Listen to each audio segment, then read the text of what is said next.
तुम्ही पाहत आहात MCN न्यूज मराठी। गणेश विसर्जनाच्या दिवशी 6 सप्टेंबरला ड्राय डे घोषित करण्यात आलेला असताना देखील बुलढाणा जिल्ह्यातील धाडमध्ये अवैध दारूची विक्री सुरू असल्याची बाब एका व्हायरल झालेल्या व्हिडिओमुळे समोर आली आहे। याकडे दारूबंदी विभाग व पोलीस प्रशासनाचे दुर्लक्ष होत असल्याची टीका होत आहे। बुलढाणा तालुक्यातील धाड हे मुख्य बाजारपेठ आहे। खेड्यापाड्यातील नागरिक मोठ्या प्रमाणात दररोज धाड येथे येतात।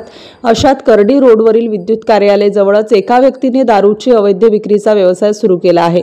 याकडे संबंधित विभागाचे दुर्लक्ष असल्याने या अवैध दारू विक्रेत्याची हिंमत वाढल्याने म्हणूनच तो ड्राय डेच्या दिवशी देखील सर्रासपणे दारूची अवैधपणे विक्री करत असल्याचा व्हिडिओ समाज माध्यमांवर व्हायरल होत आहे। नेमका व्हिडिओ कधीचा आहे हे स्पष्ट नसले तरी तो ड्राय डेच्या दिवशी समोर आला आहे। MCN न्यूज मराठी ह्या व्हायरल व्हिडिओची पुष्टी करत नाही, परंतु दारूबंदी विभाग व पोलीस प्रशासनाने याकडे लक्ष देण्याची गरज निर्माण झाली आहे।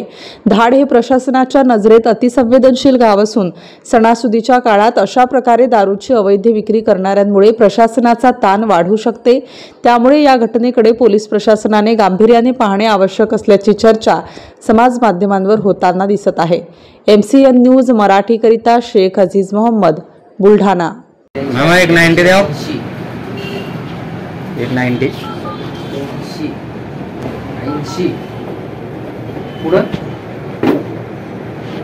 तुम्ही ऐकलं ना, बोलले कुठं 870 पाणी आहे का थंड मामा?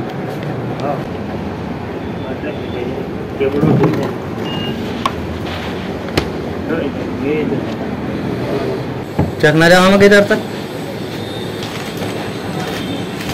जाओ बोलून तेलाच द्या बाबा, ऐकलं ना